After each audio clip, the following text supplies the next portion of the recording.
Siapa sih yang mau selamanya kerja terus sampai tua? Ya, kalau tenaganya masih ada, pikirannya masih jernih, terus masih banyak waktu, ya it's okay. Oke-oke aja kalau kerja sampai tua, ya.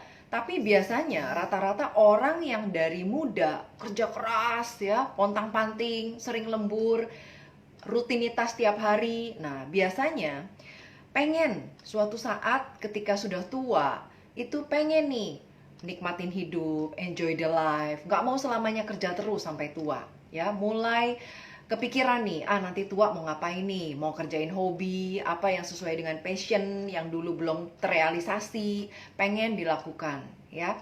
Nah, artinya udah siap-siap untuk pensiun.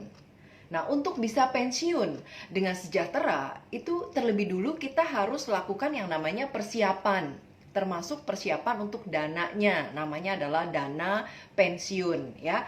Nah, karena apa? Karena semakin kita berusia, semakin kita tua, itu kebutuhan kita justru semakin banyak dan ada hal-hal yang harus kita antipasi karena akan ada suatu hal yang tidak terduga, ya.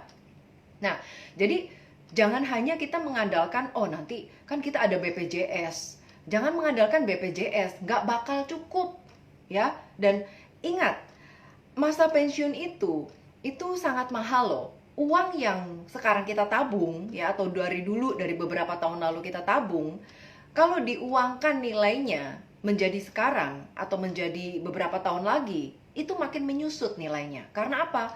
Karena inflasi. Nah, jadi kita harus perhitungkan itu juga, ya. Terus pertanyaannya gimana dong caranya mempersiapkan dana pensiun supaya apa? Supaya kita benar-benar bisa pensiun dengan nyaman nantinya, ya. Nah, hari ini kita akan bahas gimana strateginya. So, buat teman-teman yang sudah hadir di sini, saya ucapkan selamat datang, ya. Dan pastikan teman-teman nonton IG Live ini sampai selesai. Karena apa? Karena teman-teman mendapatkan manfaat benefit yang utuh kalau nontonnya sampai selesai. Jadi jangan sepotong-sepotong, ya. Plus, kalau teman-teman nontonnya sampai selesai, saya akan berikan bonus eksklusif, ya, di akhir acara. Yaitu teman-teman akan mendapatkan ebook eksklusif saya yang judulnya adalah 8 Skill Internet Milioner. Nah, ebook ini bagus banget untuk mempersiapkan diri, ya, dari teman-teman untuk menjadi internet milioner. Oke, are you ready? Ready ya? Nah, buat yang baru pertama kali kenal saya, perkenalkan saya Christine Emalia, founder dari Karyawan Milioner. Saya memberikan solusi khususnya bagi karyawan yang pengen banget mendapatkan percepatan income melalui bisnis internet. Jadi kalau misalnya teman-teman lagi nyari nih peluang bisnis apa yang cocok buat karyawan, terus teman-teman sudah punya bisnis tapi bingung mau mengonlinekan bisnis bagaimana, masuk ke strategi internet marketingnya gimana, cara promosiin yang tepat. Nah, nggak usah khawatir karena di bio saya itu banyak manfaat yang bisa teman-teman ambil. Contohnya ada webinar free, ya, kemudian ada video tips, ada tutorial, ada strategi internet, banyak benefit yang bisa teman-teman dapatkan di bio saya, ya. So jangan lupa subscribe dan follow sosial media saya. Oke, kita lanjut. Saatnya kita simak nih strategi untuk mempersiapkan dana pensiun yang tepat. Ya, nah hari ini saya undang seorang narasumber yang luar biasa.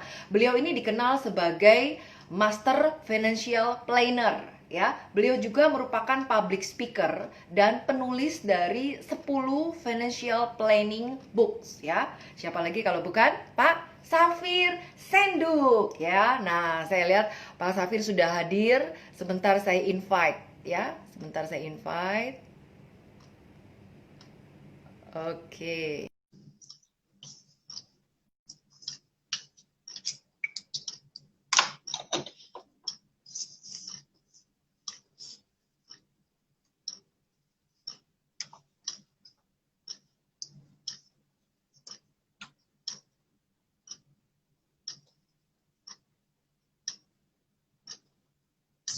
Oke, kita tunggu sebentar ya. Sebentar lagi kita terhubung dengan Pak Safir Senduk. Kita akan belajar banyak. Jadi buat teman-teman yang mau ada pertanyaan seputar mengenai dana pensiun, nah jangan sungkan-sungkan tanyakan pertanyaannya langsung ke ahlinya ya. Langsung ke Pak Safir.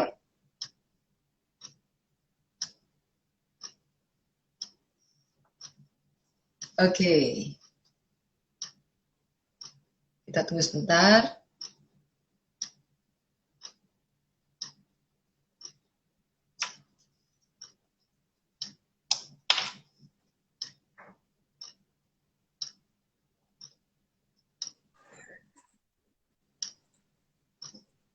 Halo. Apa kabar? Kabar luar biasa, terima kasih. Apa kabar? Senang sekali saya ketemu hari ini dengan Pak Safir. Terima kasih. Terima kasih. Ini perjumpaan sama-sama. Kedua kali, saya juga senang banget bisa ketemu. Tiap kali ketemu Anda, Pak Christine, semangatnya luar biasa. Semangatnya luar biasa. Vokal Anda jelas, kata-katanya bulat, luar biasa. Saya senang bisa ketemu Anda. Kita mudah-mudahan setelah ini selesai kita bisa ketemu lah, ya. Yes Pak, yes pasti. Oke, Pak Safir, ini teman-teman sudah cukup banyak di sini. Mereka udah nggak sabar, Pak. Sesuai permintaan audiens yang kira-kira 2 minggu lalu ya, Pak Safir ya. Yes. Nah, betul. Ini satu topik ini sangat-sangat menarik. Apalagi sekarang pensiun nggak usah nunggu sampai puluhan tahun baru pensiun. Bisa cepat pensiun. Nah, sekarang terkait dengan topik kita, apa sih sebenarnya dana pensiun itu dan manfaat kita bisa persiapkan dana pensiun. Iya, jadi gini, kalau kita bicara yang namanya pensiun, orang seringkali tidak terlalu peduli dengan apa itu dana pensiun dan lain sebagainya. Prinsipnya adalah mereka kepingin kalau nanti mereka pensiun, mereka bisa hidup, gitu aja. Intinya itu aja. Mau caranya bagaimanapun ada berbagai macam cara. Kemudian prinsipnya pensiun adalah, kalau buat saya, pensiun adalah sebuah masa di mana kita tidak lagi bekerja untuk uang. Loh, artinya apa? Artinya kalau kita bekerja bukan untuk uang, misalnya kita berkebun lah, segala macam, is oke, nggak masalah. Intinya kita nggak lagi bekerja untuk uang. That is pensiun ya, itulah pensiun. Nah, pada masa yang lebih, kemudian belakangan yang namanya negara, itu juga memikirkan pensiun warganya gitu ya, memikirkan pensiun warganya. Nah, sekarang tuh ada banyak sekali program pensiun, dan intinya adalah kalau kita ingin bisa hidup pada masa pensiun, kenapa kita penting sekali untuk mempersiapkan pensiun? Karena pensiun itu adalah, walaupun kita tidak lagi bekerja untuk dapat uang, ya, tetapi seringkali tetap ada pengeluaran yang harus dibayar. Ada pengeluaran kita beli beras, beli sembako, bayar telepon, bayar listrik, bayar air, bayar kabel TV, makan semua segala macam. Sementara kita tidak lagi bekerja untuk uang. Kenapa? Karena mungkin secara fisik manusia ada batasnya. Ya, bagi sebagian orang mungkin 35 dia udah bilang, aduh udah tua. Saya sering banget Mbak Christine ketemu teman-teman cewek gitu ya. Sama ulang tahun ya, saya bilang, iya nih gue udah tua nih. Emang berapa umurnya sekarang? 34. 34 tapi dia udah tua. Oke, baiklah. Gimana saya pikir gitu ya. Oh, berapa nih umur? 31 nih, udah tua segala udah tua gitu ya. Tapi intinya adalah orang seringkali merasa kalau umur 30-an awal pun dia merasa dia udah tua, gimana nanti dia usia 55 di mana dia merasa, aduh, saya udah nggak pengen kerja lagi, saya nggak pengen kerja lagi, tapi tetap ada pengeluaran yang harus dibayar. Intinya adalah itulah yang dimaksud pensiun. Bahwa secara financial planning, pensiun adalah masa di mana kita tidak lagi bekerja untuk uang. Itu aja. Oke, great. Berarti kalau tidak bekerja untuk uang, artinya bekerja untuk apa, Pak? Atau nggak bekerja sama sekali, hanya melakukan hobi atau apa? Intinya adalah ketika dia tidak lagi bekerja untuk uang, dia bisa memutuskan untuk melakukan apapun yang dia lakukan yang mungkin tidak bisa dia lakukan ketika dia dulu masih bekerja untuk uang. Bagi sebagian orang ketika dia masih bekerja untuk uang, mungkin dia tidak bisa melakukan hobinya. Hobinya apa sih? Mungkin nongkrong, hobinya pergi ke pasar, hobinya nulis, hobinya mungkin ngobrol-ngobrol sama teman, segala macam. Jadi tidak ada keharusan apa yang harus dilakukan orang, kegiatan apa yang sebaiknya dilakukan orang ketika dia sudah pensiun. Walaupun banyak yang bilang gini, nah ini gini yang menarik Mbak adalah bagi sebagian orang, kalau dia punya orang tua yang udah pensiun 55, 56, kita anak-anaknya sering khawatir, udahlah papa nggak usah ngapa-ngapa, udah duduk aja diam di rumah gitu ya. Tapi di sebagian negara lain, Mbak, seringkali pemerintahnya itu menyarankan warga yang udah pensiun jangan berhenti bekerja, tetap bekerja aja nggak apa-apa, Hmm, walaupun bukan untuk uang, tapi ujung-ujungnya kalau dia tetap dapat penghasilan nggak masalah, nggak apa-apa. Tapi prinsipnya bukan untuk uang.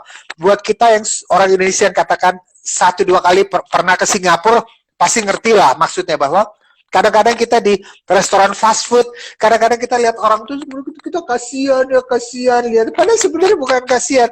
Pemerintah bahkan menyarankan orang tua yang udah pensiun tetap bekerja supaya apa? Supaya mereka bisa merasa tetap punya arti, otaknya tetap kepake, otak tetap berputar. yes. Bahkan seringkali harapannya, mungkin harapan walaupun kita tidak ingin mendahului, bisa jadi umurnya bisa jadi lebih panjang. Kenapa? Karena dia tetap merasa dihargai, dia tetap merasa punya arti bagi society, dan dia tidak diem aja, nggak ngapa-ngapain gitu. Yes. Jadi sekali lagi, kalau pertanyaan seperti itu adalah nggak ada keharusan orang harus melakukan apa ketika dia pensiun. Tapi kalau saya bilang tetap kerjalah, nggak apa-apa. Mau dia berkebun kek, bertani kek, nongkrong kek, atau bikin sesuatu, nulis sesuatu, kan banyak tuh Mbak pensiunan BUMN yang kemudian dia nulis buku segala macam. Kalau saya bilang itu malah lebih bagus. Oh, great. Jadi pensiun justru kita juga bisa tetap produktif ya, Pak Safir ya. Betul. Oke. Nah, sambil tunggu, belum ada pertanyaan. Saya mau tanya selanjutnya ya, Pak Safir ya. Yes. Pertanyaan selanjutnya adalah kapan nih waktu yang tepat untuk kita mulai mempersiapkan dana pensiun kita? Ini menarik. Kenapa? Karena kalau kita bicara waktu yang tepat, kita mesti lihat dulu kapan kita pensiun. Nah, secara hitungan karyawan misalnya, biasanya hitungan secara umum yang namanya perusahaan swasta itu minta karyawan tuh pensiun umur-umur 55 gitu ya. Kalau dia BUMN mungkin 57 58 dengan asumsi bahwa umur 50 atau 52 si karyawan bersangkutan sudah memasuki masa persiapan pensiun. Artinya masa persiapan pensiun itu adalah dia tetap bekerja, dia tetap ngantor, tapi tentunya dengan sejumlah apa namanya ya, hal-hal yang fasilitas-fasilitas yang mungkin tidak didapatkan ketika dia masih full bekerja. Misalnya mungkin dia boleh ngambil hal yang lebih banyak, segala dia mungkin boleh ngambil cuti lebih banyak dan lain sebagainya. Tapi intinya adalah masa persiapan pensiun. Jadi intinya kalau swasta mungkin 55, kalau BUMN mungkin 58. Ya, dan ini aturannya bisa beda-beda. Ya, pertanyaannya sekarang adalah setelah kita tahu kapan mesti ngambil, kapan target pensiunnya, tentunya harus disiapin dari jauh hari. Nah, biasanya secara keuangan paling enak sih kalau dia siapin umur 20-an. Tapi Mbak, kalau anak 20-an, anak umur 20-an, Mbak Christine bilang, siapin pensiun. Jauh, tau gak jawaban apa? Masih lama. Masih lama gitu ya. Begitu dia 30-an, dia siapin pensiun, masih lama, gue masih 30-an. Tapi tiba-tiba ujung-ujung umurnya udah 45, 46, 47. Kemudian baru bilang, pensiun. Pensiun mesti dari dulu nyiapin. Dulu kan udah dibilangin seperti itu ya. Jadi intinya saat yang paling tepat sebetulnya pada saat dia umur 20-an. Cuma kalau sekarang penonton acara ini mungkin sudah nggak 20-an lagi umurnya, mungkin ya sekarang saat yang paling tepat. Intinya jangan ditunda. Kalau kita sudah tahu pentingnya dana pensiun, ya kita persiapkan lebih awal lebih baik. Betul. Oke, nah buat teman-teman silakan tanya nih, mumpung ada pakarnya nih, Master Financial Planner, ada Pak Safir ya. Jadi kita bahas hari ini mengenai strategi untuk dana pensiun. Siapa yang mau tanya duluan nih? Udah cukup banyak yang datang nih. Oke, belum ada pertanyaan lagi. Pak, bisa dibagikan lagi Pak Safir hal-hal terkait strategi untuk mempersiapkan dana pensiun secara tepat. Secara keharusan biasanya negara punya yang namanya, ini sekarang mungkin orang nanya gitu ya, orang nanya gimana cara nyiapin pensiun. Secara keharusan biasanya negara yang baik adalah negara yang dia memiliki namanya asuransi sosial. Apa tuh asuransi sosial? Jadi asuransi sosial adalah asuransi di mana si warga negara suka nggak suka dia harus ikutan demi kebaikan dia sendiri. Dan kita mengenal dengan apa yang namanya BPJS. Jadi BPJS itu adalah asuransi sosial yang diadakan oleh negara di mana warga masyarakat dia harus ikutan. Gitu, dia harus ikutan. Nah, Wajib BPJS ya, itu macam-macam. Wajib. Nah, BPJS itu macam-macam. Ada namanya BPJS Kesehatan. Tapi salah satunya karena kaitan kita bicara pensiun, maka ada yang namanya BPJS Ketenagakerjaan. Wah, apa itu BPJS Ketenagakerjaan? Jadi BPJS Ketenagakerjaan adalah asuransi sosial yang memberikan sejumlah manfaat buat tenaga kerja di seluruh Indonesia untuk bisa mempersiapkan hal-hal yang berhubungan dengan pekerjaan dia sebagai tenaga kerja gitu ya. Nah, salah satunya adalah di dalam BPJS Ketenagakerjaan ini ada fasilitas namanya JHT atau Jaminan Hari Tua. Di mana jaminan hari tua ini dia harus ikut di mana dia iurannya dia harus menyisihkan 2% dari upah yang dilaporkan oleh perusahaan kepada negara. Jadi ada perusahaan, misalnya kita bekerja di sebuah perusahaannya perusahaan A misalnya. Kemudian si perusahaan A itu melapor kepada negara bahwa Ibu Christine sebagai karyawan kami upahnya sekian per bulan, cuma contoh. Ya, dari upah yang dilaporkan itu, kita sebagai tenaga kerja wajib bayar 2% dari angka itu. Sistemnya dipotong 2%, tapi nanti si perusahaan wajib menambahkan 3,7%. Oh, jadi ada lebih dong. Dari upah yang dilaporkan. Jadi yang pertama, kita wajib motong 2% dari kita sendiri, oke? Tapi perusahaan wajib menambah 3,7%.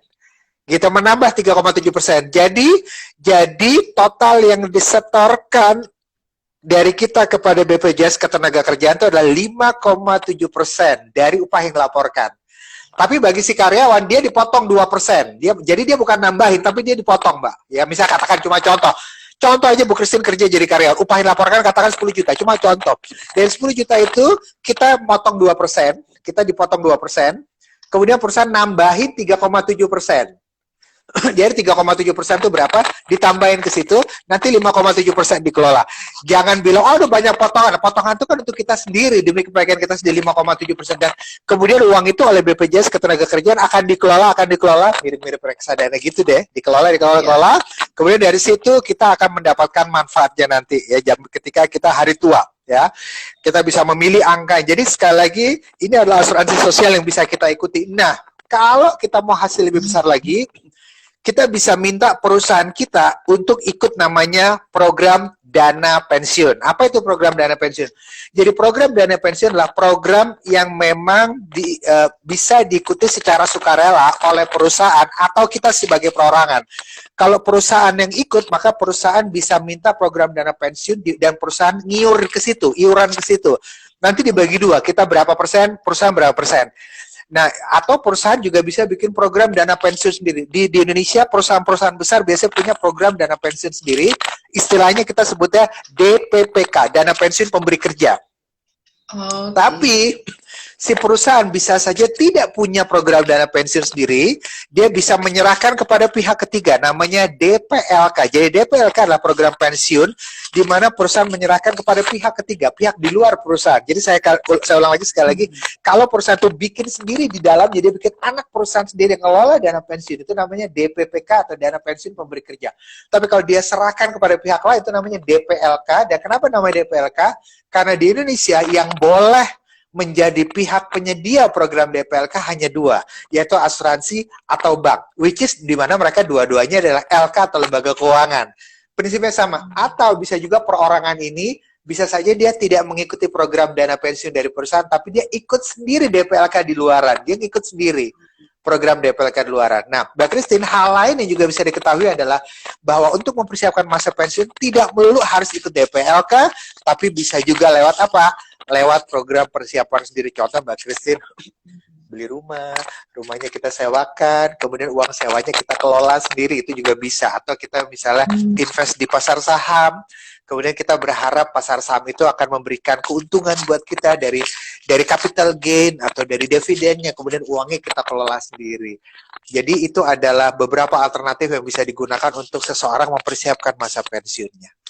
Oke, menarik sekali. Berarti banyak cara untuk kita mempersiapkan dana pensiun kita ya, Pak Safiri. Tadi banyak cara, banyak sekali, betul. Ya, bisa dari tabungan, bisa dari asuransi, mungkin bisa dari apalagi saham. Betul. Okay. Dan kalau misalnya gini, kalau misalnya kita sebagai perorangan, perusahaan tidak mengikutkan kita ke BPJS Ketenagakerjaan, cek lagi ke perusahaan. Karena kalau dia perusahaan besar, hampir pasti dia akan ikutkan kita ke BPJS Ketenagakerjaan. Tapi kalaupun kita sudah ikut di BPJS Ketenagakerjaan, jangan hanya mengandalkan BPJS Ketenagakerjaan. Contohnya misalnya kalau kita sudah punya BPJS Kesehatan misalnya, nggak ada masalah ambil asuransi kesehatan lagi, nggak ada masalah. Ya itu dia. Kalau kita udah punya BPJS Ketenagakerjaan, nggak ada masalah kita siapin lagi pakai DPLK, ikut sendiri, atau investasi di tempat lain. Gitu dia. Oke, mantap ya. Nah, jadi dengan variatif gini, menurut Pak Safir, kita memilih yang terbaiknya seperti apa nih Pak? Tolak ukurnya, yang cocok gitu. Kalau banyak banget aktifnya. Ini saya belum selesai ngebahas juga. Kadang-kadang banyak orang merasa bahwa untuk mempersiapkan pensiun, saya nggak perlu lah gitu-gitu. Untuk mempersiapkan pensiun, Pak Safir, saya buka warung aja. Pokoknya saya cukup buka warung di kompleks, saya branding warung saya, sehingga orang kompleks apapun beli sama saya, itu cukup untuk mempersiapkan pensiun juga, Pak Safir. Nggak ada masalah, Mbak Christine, nggak ada masalah. It's okay, nggak ada masalah. Atau misalnya, saya buka restoran, Pak. Kenapa restoran ini persiapan masa pensiun saya? Nggak ada masalah. Jadi kalau Mbak Christine tanya, mana yang terbaik? Jawaban saya adalah, nggak ada yang terbaik juga sih. Saya kasih contoh misalnya. Kenapa saya bilang nggak ada yang terbaik? Karena semua harus kembali kepada preferensi orang-orang beda-beda gitu ya. Ada orang yang bilang bahwa cara mempersiapkan pensiun yang terbaik adalah punya rumah yang disewakan. Beli dari sekarang rumahnya, kita punya kos-kosan, nanti hidupnya kita dari uang kos-kosannya. Nggak ada masalah juga. Nggak ada masalah juga. Tapi saya punya satu saran bahwa minimal nomor satu, kalau Anda karyawan, Anda punya BPJS Ketenagakerjaan dalam bentuk fasilitas JHT atau jaminan hari tua, gitu ya. Itu yang pertama, pastikan perusahaan Anda sudah ikutkan Anda. Kemudian yang kedua adalah minimal Anda punya satu investasi sampingan lain selain BPJS JHT itu. Entah dalam bentuk DPLK atau investasi yang lain. Jangan nggak punya. Misalnya gini, Mas Hafir, saya nggak punya dana pensiun, tapi saya juga nggak investasi yang lain. Nah, itu salah juga gitu ya. Tapi minimal Anda punya investasi yang lain. Mungkin Anda punya reksadana, kayak Anda punya saham, dan lain sebagainya. Intinya adalah nomor satu, standar Anda harus punya BPJS Ketenagakerjaan, JHT, jaminan hari tua tadi, plus investasi sampingan lain, apapun itu. Sekarang pertanyaan, investasi sampingan apa yang oke? Kalau masih muda, Mbak Christine, saya selalu bilang pasar saham itu menarik untuk dimasuki. Oke. Tentunya kita bicara saham yang sifatnya kita menjadi business owner, jadi ketika kita beli saham harga 5.000, kemudian nanti jual lagi ketika harga 6.000. No, saya tidak menyarankan itu. Belilah saham karena memang kita betul-betul suka sama bidang bisnis dari perusahaan yang kita beli, dan kita berharap supaya dia memberikan dividen kepada kita, itu yang pertama. Atau yang kedua adalah kita juga bisa berinvestasi bukan ke kita bisa juga berinvestasi bukan ke pasar saham, tapi bisa juga ke properti, dengan harapan bahwa ketika pensiun nanti properti itu bisa kita sewakan. Sebagai contoh, sekarang banyak sekali pensiunan yang uang pensiunnya tuh dia hidup dari kos-kosan. Dan kadang-kadang kan kita lihat, kadang-kadang yang punya kos-kosan karena bapak-bapak atau ibu-ibu, bapak-bapak atau ibu kos-kosan gitu ya. Atau bisa juga berupa apartemen disewakan. Nah, apartemen disewakan ini lumayan juga hasilnya. Ya. Ini yang bisa dipertimbangkan.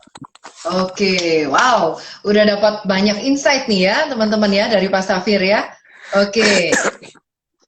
Nah, sudah mulai ada pertanyaan Pak Safir? Kita mulai bahas. Silakan. Oke. Waduh, saya terlewat banyak ternyata nih. Banyak ternyata yang masuk ya. Oke. Bagaimana cara menghitung dana pensiun? Wow, Anda perlu datang, Anda perlu yang namanya kalkulator pensiun. Apa itu kalkulator pensiun? Jadi kalkulator pensiun adalah kalkulator yang kira-kira akan menghitung berapa kira-kira biaya hidup Anda nanti ketika pensiun. Loh, gimana caranya?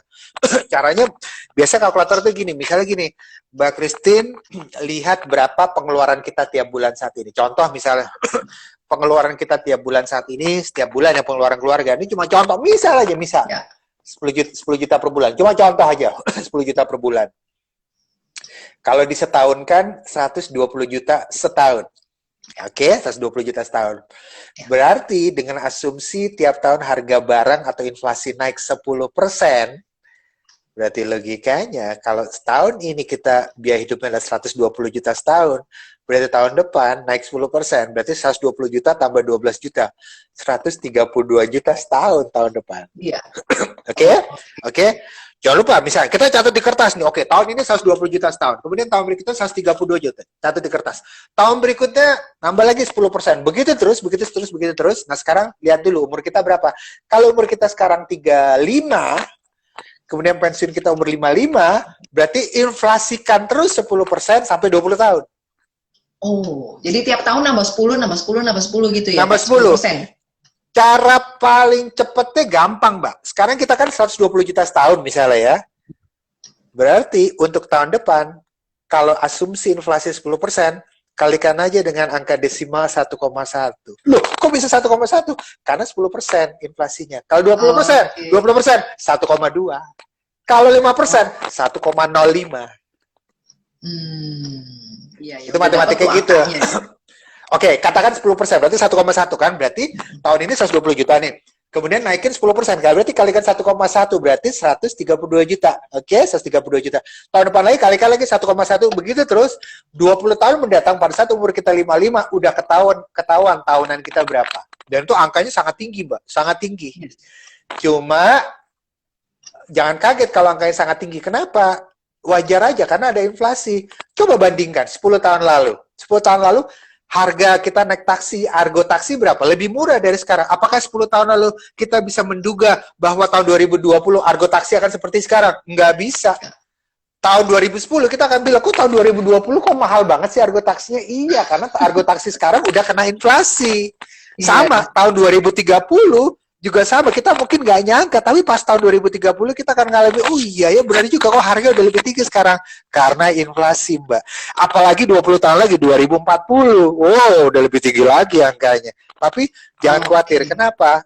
Kenapa? Karena biasanya kalau kita kerja jadi karyawan, gaji kita juga naik juga, nyesuaiin inflasi. Contoh misalnya, perusahaan juga menyesuaikan gaji kita. Kalau perusahaan lihat inflasi 9%, ya dia naikin 10% mungkin gaji. Jadi gak kerasa juga kalau harganya udah tinggi sekarang.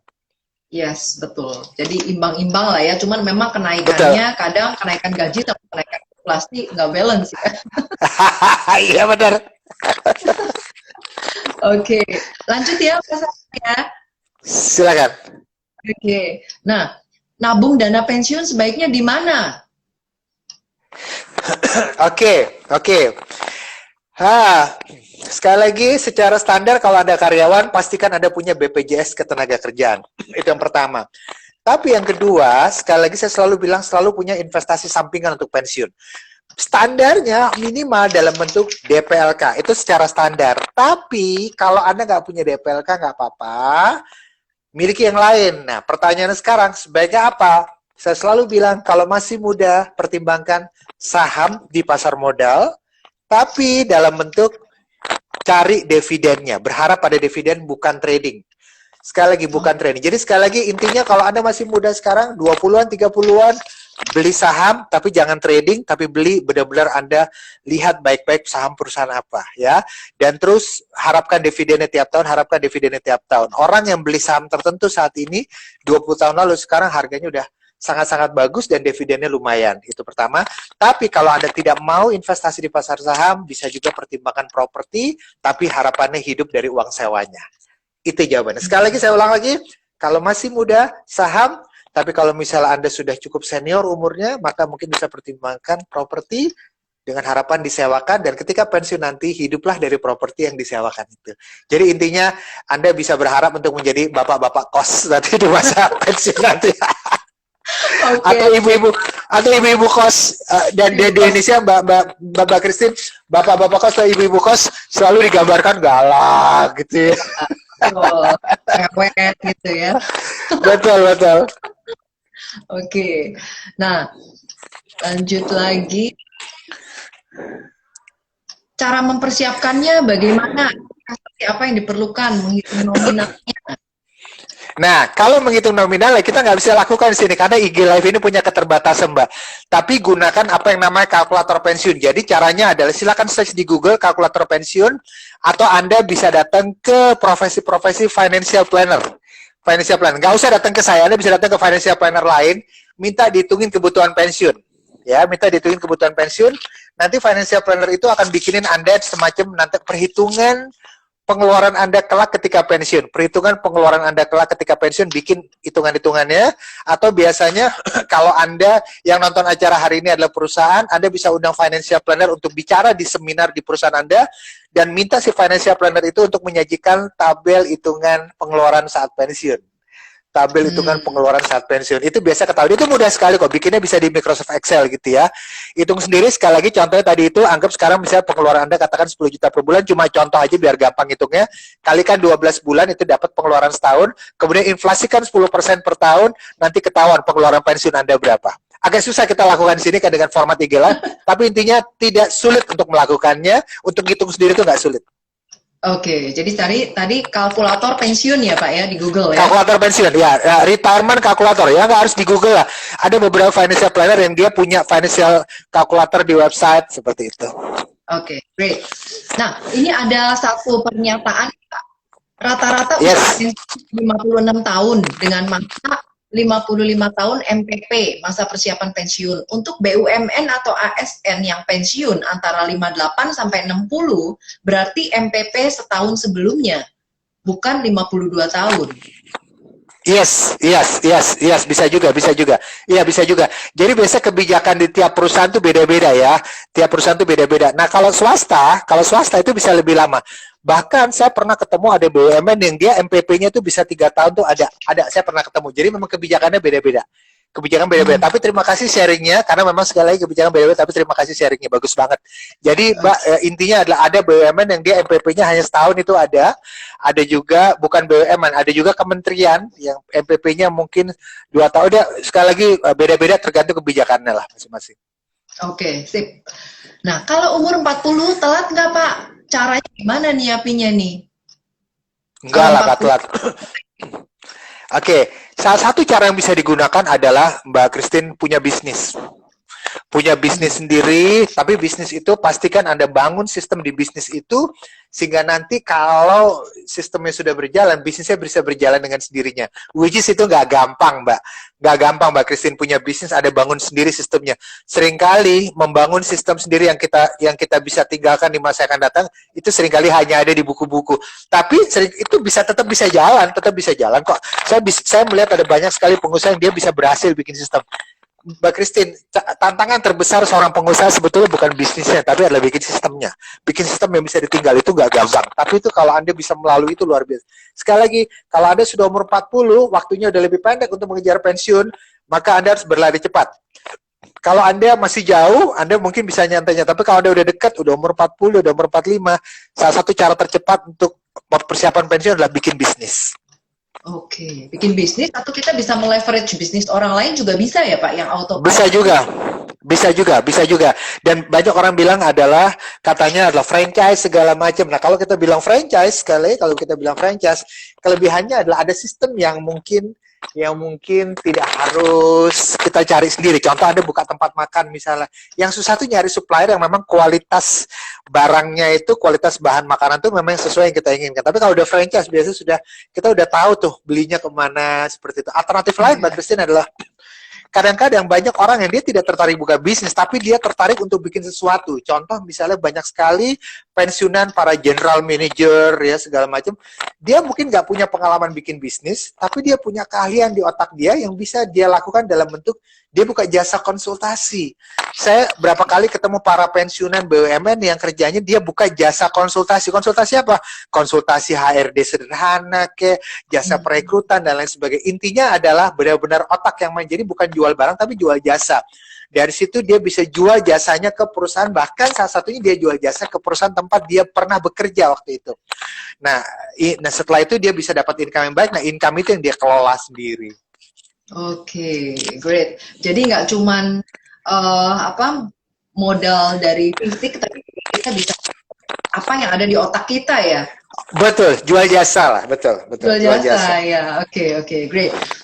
Nah, ini pertanyaan dari Reni. Investasi apa yang tepat untuk mempersiapkan dana pensiun dan bagaimana cara hitungnya? Dijawab ya.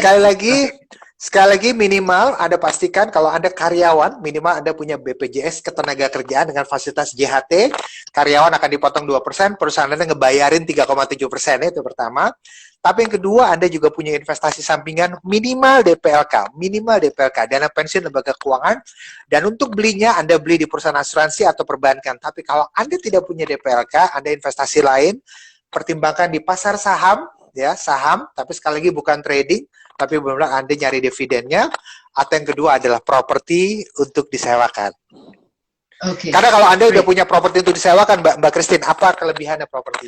Properti kelebihannya adalah sekali beli ya sudah selesai gitu. Paling-paling ya ada yang namanya biaya perawatan gitu, dan itu memang tidak ada namanya biaya maintenance, tapi itu nggak mudah. Alternatif lain Mbak Christine adalah kalau kita punya bisa juga kondotel. Apa itu kondotel? Jadi kondotel itu apartemen disewakan, tapi urusan sewa menyewanya kita serahkan kepada pihak ketiga yang dia nanti akan mengurus promosinya, akan mengurus pembayaran, dan kita tinggal duduk diam aja. Itu namanya kondotel. Jadi apartemen disewakan, yang urusan sewa menyewanya kita serahkan kepada pihak ketiga, operator namanya. Oke, jadi kita nggak direpotin hal-hal itu ya. Betul. Oke, Betul. great.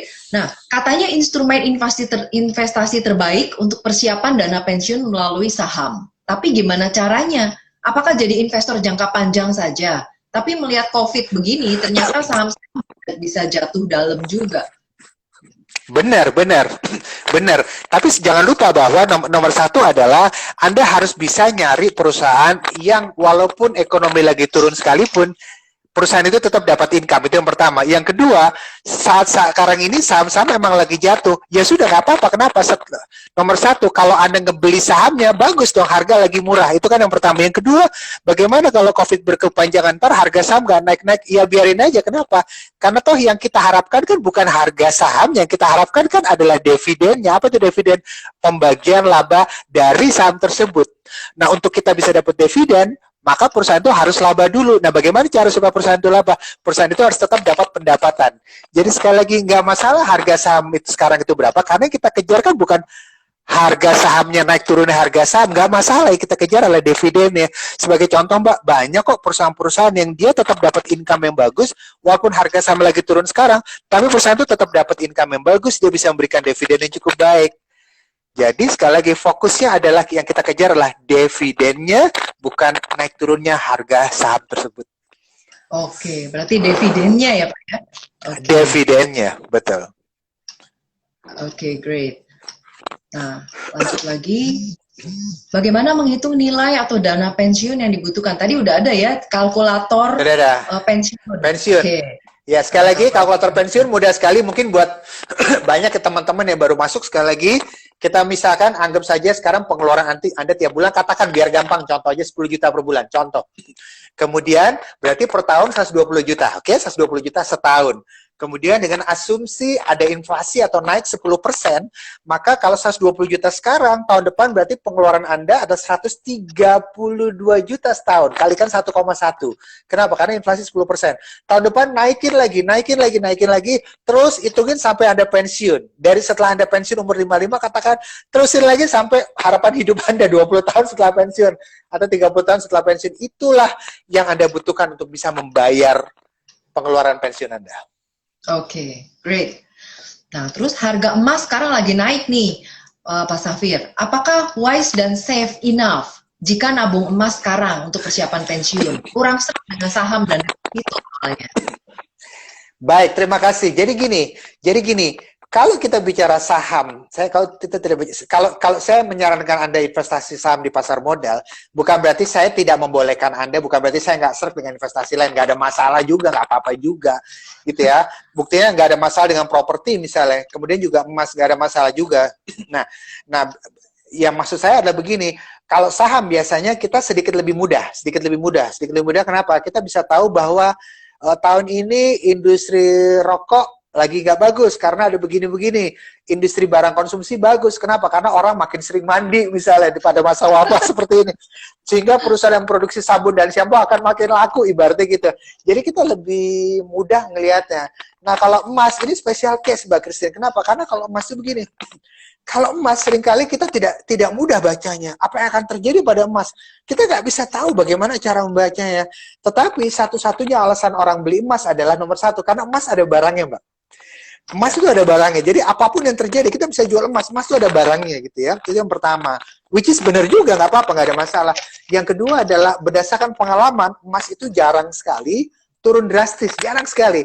Turun pelan-pelan iya, tapi turun drastis itu jarang sekali. Sehingga pengalaman orang-orang lebih tertarik beli emas. Kenapa? Karena yang pertama adalah ya ada barangnya, yang kedua jarang sekali turun drastis. Tapi dua-duanya itu alasannya non keuangan kalau saya bilang. Bahkan alasan keuangannya sendiri agak susah. Kenapa? Kalau kita mau benar-benar meramalkan harga emas, kita harus ngerti namanya ekonomi makro. Dan untuk bisa ngerti ekonomi makro itu gak gampang, Mbak. Bahkan saya sendiri untuk bisa selalu ditanya gitu ya. Tahun 2020 apa yang terjadi pada Indonesia, ekonomi Indonesia? Saya selalu bilang saya nggak tahu apa yang akan terjadi pada ekonomi Indonesia. Bulan Februari aja kemarin restoran masih rame, bulan Maret April restoran sepi kok, nggak ada satupun yang bisa meramalkan. Jadi alasan orang di Indonesia kebanyakan beli emas itu bukan alasan keuangan, tapi alasannya lebih kepada barangnya ada, yang kedua jarang turun. Tapi apakah saya nggak boleh? Boleh aja, go ahead, silakan beli. Kenapa? Karena ya benar, karena secara pengalaman dia jarang sekali turun drastis. Silakan belilah emas untuk persiapan pensiun, nggak masalah, saya kasih restu, silakan, nggak apa-apa. Oke, laksanakan. Oke, nah kalau tenaga profesi, bagaimana? Apa ada asuransi sosial yang bisa diikuti? Wow, ini menarik ya. Sebetulnya asuransi sosial ini di Indonesia, Mbak, asuransi sosial ini di Indonesia seringkali apa namanya undang-undang dalam melaksanaannya, undang-undang dalam pelaksanaannya itu ada, tapi seringkali pengawasannya sulit. Jadi untuk profesi boleh atau memang sudah ada, tapi seringkali pengawasannya itu sulit sekali. Ya, ibaratnya gini. Jadi kalau pertanyaan apakah sudah ada, jawabannya ada. Jawabannya ada, ya JHT itu atau BPJS Ketenagakerjaan untuk profesional itu bisa diikuti, tapi kalau Anda nggak ikuti pun juga ya nggak ada yang tahu juga, nggak ada masalah, nggak ada yang tahu juga. Cuma sekali lagi, kalau Anda profesional dan bukan tenaga kerja, sebenarnya Anda nggak ikut BPJS JHT pun juga nggak masalah. Kenapa? Karena Anda persiapan pensiun secara mandiri pun hasilnya bisa jadi lebih besar daripada BPJS JHT itu. Jadi jangan khawatir kalau Anda adalah profesional atau freelancer dan nggak ikut BPJS Ketenagakerjaan yang jaminan hari tua. Kenapa? Karena Anda lakukan investasi secara mandiri berdasarkan saran-saran dari financial planner pun Anda sudah bisa dapat hasil yang return-nya bisa jadi malah lebih bagus.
Oke, wow, sambungannya terputus ya.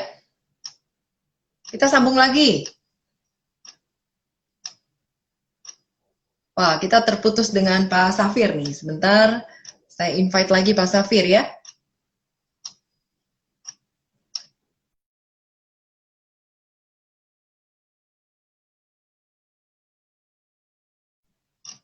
Oke, kita sambung lagi buat teman-teman. Koneksinya terputus barusan.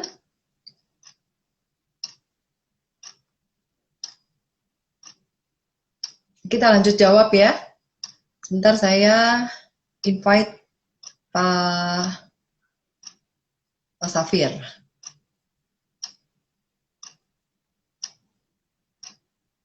Sebentar ya teman-teman, kita lagi tunggu Pak Safir. Oke.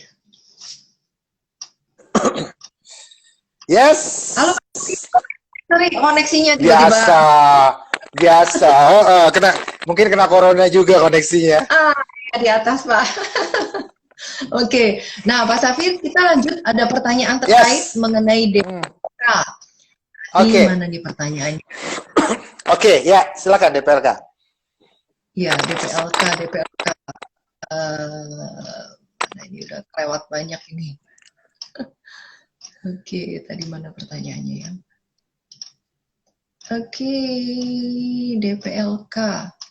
Nah, ini DPLK daftar sendiri, gimana caranya? Itu satu. Terus yang kedua, mana yang lebih baik, Pak? Ikut DPLK atau nabung reksadana saham untuk pensiun?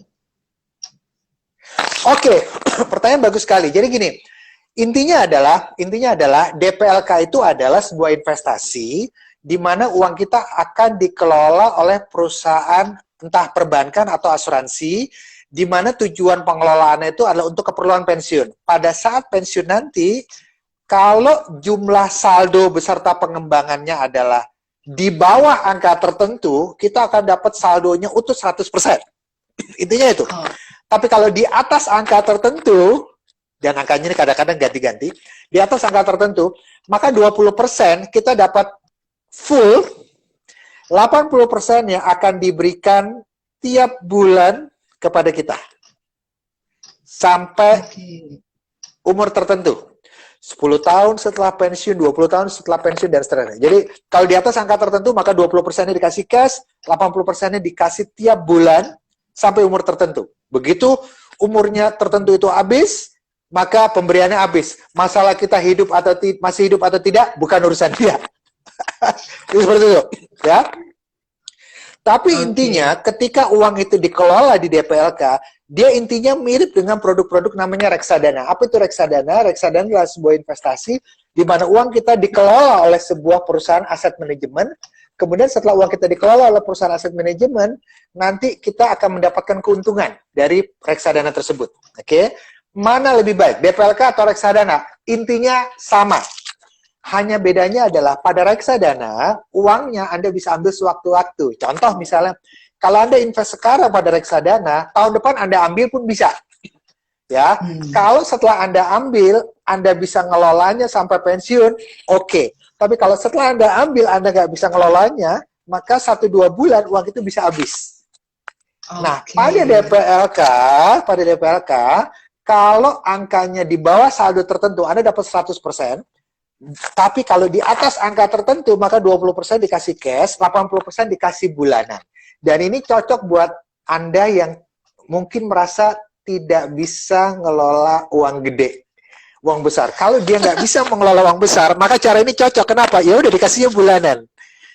Ya. Dikasihnya bulanan. Nah, sekarang pertanyaannya, bagaimana caranya Anda ikut DPLK? Caranya adalah sebagian bank dan perusahaan asuransi menyediakan produk DPLK. Ada juga bank dan asuransi yang tidak menyediakan, tapi buat bank atau asuransi yang menyediakan, Anda harus window shopping tanya, bang, kamu nyediain produk DPLK nggak? Ada. Tanya syaratnya, bagaimana cara untuk ikut. Anda akan diminta kasih tahu berapa penghasilan Anda, sekian persen Anda harus invest ke situ. Mudah sekali ikut DPLK, sangat mudah. Cuma enaknya Mbak adalah bahwa DPLK itu bisa mengurangi pajak yang kita bayar tiap tahun. Contohnya gini Mbak, biasanya ketika kita bayar pajak, penghasilan kita kan segini. Dari penghasilan segini, ada yang namanya penghasilan tidak kena pajak. Cuma segini, ini namanya PTKP, penghasilan tidak kena pajak. Dari PTKP ini, ada yang namanya penghasilan yang dikenakan pajak. Sekian persen dari PKP ini ya. Ini PTKP, penghasilan tidak kena pajak. Nah, kalau kita ikut DPLK, maka iuran yang kita berikan untuk program DPLK itu akan menaikkan PTKP kita. Naik. Oh, naik. sehingga penghasilan yang kena pajak kita jadi lebih kecil, sehingga persen yang kita bayar jadi lebih ringan. Itu kelebihannya kalau kita ikut DPLK. Dia akan menaikkan PTKP kita sehingga PKP kita lebih kecil dan pajaknya lebih kecil. Dan itu adalah cara yang digunakan oleh negara untuk meningkatkan orang yang ikut DPLK. Oh, oke. Jadi sebaiknya ikut ya Pak, manfaatin fasilitas ini ya. Ikut. Masalahnya adalah gimana cara milih DPLK yang benar, kan begitu ya. Caranya ya udah, kita kayak beli kucing dalam karung sih, Mbak. Ya, kita bisa beli kucing dalam karung. Iya, karena apa ya? Karena ya itu kan paling tidak kan uang kita dikelola sama dia segala macam. Tapi paling enggak ya bisa membantu milih DPLK yang mungkin udah punya nama. Kemudian ketika memilih DPLK, pastikan memang undang-undangnya jelas, cukup jelas undang-undang atau peraturan. Kita benar-benar baca peraturan kecil-kecilnya, kita baca. Kita baca peraturan kecil-kecil. Misalnya dari situ kita bisa tahu nih, oh kita boleh ngambil uangnya di umur berapa, atau misalnya kita berhenti kerja di tengah-tengah bisa kita ambil nggak uangnya, hal seperti itu yang harus kita tahu. Oke, great. Nah, ini juga jadi menjawab pertanyaan Pak Harman ya, dalam kondisi Ya. mau investasi di reksadana antara saham, pasar uang dan pendapatan tetap, mana yang menguntungkan untuk jangka 5 sampai 10 tahun ke depan? Kalau jangka panjang reksadana saham itu jawabannya. Kenapa? Karena begini, Mbak Christine, ekonomi itu ditentukan dari apa yang namanya angka yang namanya produk domestik bruto atau GDP ya, jadi ibaratnya Mbak Christine bikin makanan, maka makanannya dijual, maka angka itu dimasukkan dalam GDP atau produk domestik bruto. Nah biasanya produk domestik bruto ini atau PDB ini itu biasanya diatur dari, itu sangat dipengaruhi oleh jumlah uang yang beredar di masyarakat. Jadi kalau uang yang beredar banyak gitu, maka biasanya kita buka bisnis apapun oke. Kenapa? Orang-orang lagi banyak uang nih, yuk kita jualan apapun, pasti orang beli. Biasanya makin banyak uang beredar di masyarakat, makin semangat kita buka bisnis apapun. Tapi makin sedikit uang yang beredar di masyarakat, kita mikir-mikir ya, kalau mau buka bisnis, aduh, buka bisnis nanti aja deh. Kenapa? Karena uang lagi susah gitu ya. Nah ini dia, biasanya kalau uang lagi gampang, buka bisnis apapun gampang, biasanya angka PDB tinggi, sehingga ekonomi lagi bagus. Tapi kalau uang lagi susah, PDB lagi rendah. Nah sekarang Mbak Christine, PDB itu lagi rendah. Kenapa? Karena uang lagi agak susah, bukan susah, uang juga nggak muter kan gitu kan ya. Nah biasanya ada produk investasi yang jadi primadona ketika ekonomi lagi bagus, PDB lagi tinggi. Ada juga investasi yang jadi primadona ketika PDB lagi rendah. Contoh misalnya ketika PDB lagi bagus, yang jadi primadona adalah saham. Kenapa? Karena perusahaan-perusahaan itu dia jual apapun laku. Ini secara garis besar ya. Tapi ketika PDB lagi turun, biasanya saham-saham itu lagi pada jatuh. Kayak sekarang saham-saham lagi pada jatuh. Sehingga apa? Yang populer biasanya jadi primadona adalah investasi yang memberikan pendapatan tetap. Contoh misalnya rumah disewakan. Makanya di saat sekarang ini orang yang punya kontrakan itu senang. Kenapa? Dia nggak usah ngapa-ngapain, dia dapat uang kontrakan. Ibaratnya seperti itu. Walaupun kadang yang bayar kontrakannya juga susah kan gitu kan ya. Ibaratnya gitu. Atau dia punya lagi susah begini, orang yang punya deposito diuntungkan. Kenapa? Uang lagi susah, tapi saya tetap dapat bunga deposito, seperti itu. Nah, jadi pertanyaannya adalah investasi apa yang bagus untuk jangka panjang? Saham di pasar modal atau investasi seperti itu. Kenapa? Harganya lagi jatuh sekarang, tapi nanti ketika ekonomi sudah membaik, harga-harga itu akan meningkat lagi. Sekali lagi, yang bagus adalah saham di pasar modal sekarang, itu yang pertama. Yang kedua adalah emas juga oke ya. Nanti tadi ada yang juga bilang mungkin, saya kalau emas gimana? Emas juga oke, karena emas dalam jangka panjang, sepanjang sejarah, sekali lagi, biasanya secara ekonomi atau keuangan sulit meramal harga emas gitu ya, dan saya juga tidak mau berinvestasi berdasarkan ramalan Mbak gitu ya. Kalau misalnya dia bilang saya ramal emas akan jadi sekian, saya nggak mau gitu ya, tapi berdasarkan pengalaman dalam jangka panjang emas biasanya meningkat sesuai inflasi. Sebagai contoh, kalau ada inflasi 10%, emas juga naik, tapi biasanya Mbak Christine, semakin tinggi angka inflasinya, semakin tinggi kenaikan harga emas. Oke, great. Nah, sekarang lanjut Pak Safir, berapa persen pendapatan yang harus dialokasikan untuk menyiapkan dana pensiun? Minimal 10%. 10%, minimal 10%. Dan sebenarnya 10% itu kita lakukan untuk segala macam investasi apapun yang kita punya. Misal Anda investasi untuk sekolah anak dan lain sebagainya, itu minimal 10%. Tapi kalau Anda kepingin lebih cepat makmur itu 30%. 10-30% itu bisa dipertimbangkan. sampai 30%. Oke, great. Dan Mbak Christine, saya punya satu lagi kata-kata buat pesan saya ya. Pesannya saya simpan nanti aja deh buat penutup, Mbak Christine, nanti aja ya. Jadi saya simpan buat penutup aja deh. Pertanyaan dulu, pertanyaan kita mungkin jawab 2-3 pertanyaan lagi ya Pak, yes. karena waktu ini. Silakan. Apa pendapat Bang Safir terhadap PNS yang kata orang terjamin hari tuanya karena dipastikan menerima uang pensiun bulanan, walaupun secara jumlah tergolong rendah karena merupakan komponen pokok saja? Nggak ada masalah dengan PNS, Ya, kalau misalnya rendah ya sudah, sesuaikan aja gaya hidupnya, nggak ada masalah. Tapi ada tapinya. Tapi saya ingat banget 35 tahun lalu orang bilang kalau mau terjamin jadi PNS. Kenapa? Karena ada namanya uang pensiun gitu kan ya.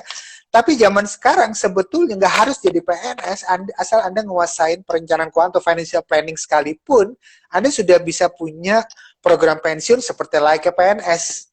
Nggak ada masalah. Jadi intinya adalah tidak harus jadi PNS untuk punya program pensiun yang baik gitu. Zaman dulu mungkin orang belum ngerti financial planning, sehingga apa, orang mengharapkan pensiun itu dari pihak lain, yaitu dari tunjangan pensiun PNS. Tapi sekarang Anda udah nguasain financial planning, nggak harus jadi PNS, Anda sudah bisa punya program pensiun yang baik. Oke. Sip.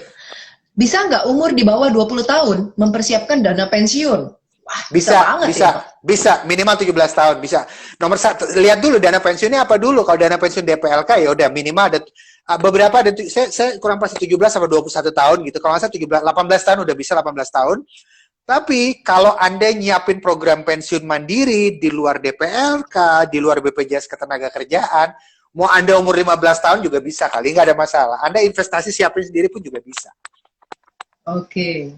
Oke, satu pertanyaan lagi ya Pak Safir ya. Yes. Saya sudah umur 54 tahun, tapi belum punya rumah sendiri. Rencananya uang pensiun saya belikan rumah.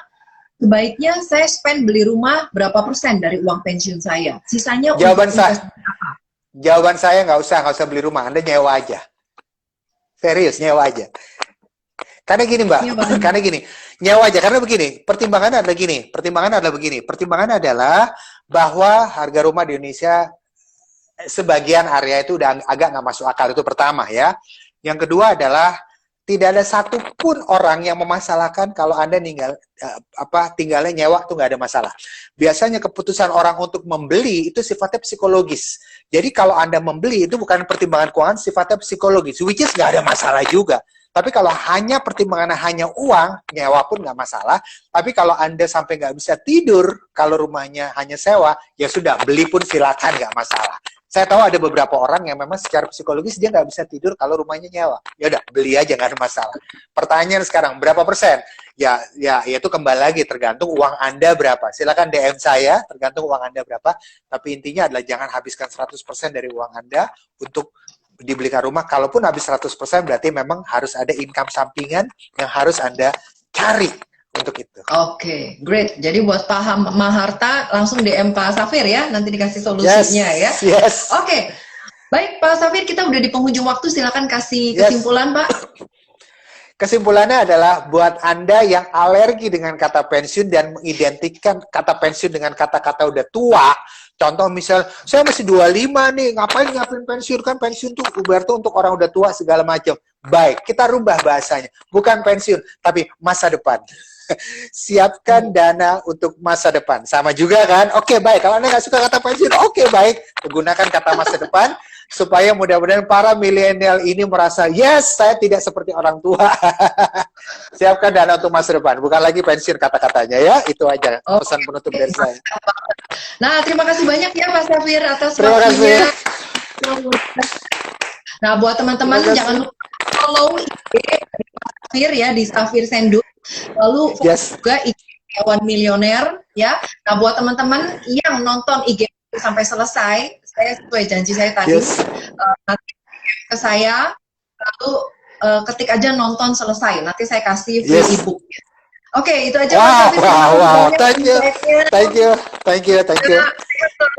Sampai jumpa di pertemuan. Sampai jumpa teman-teman. Sampai jumpa. Bye bye.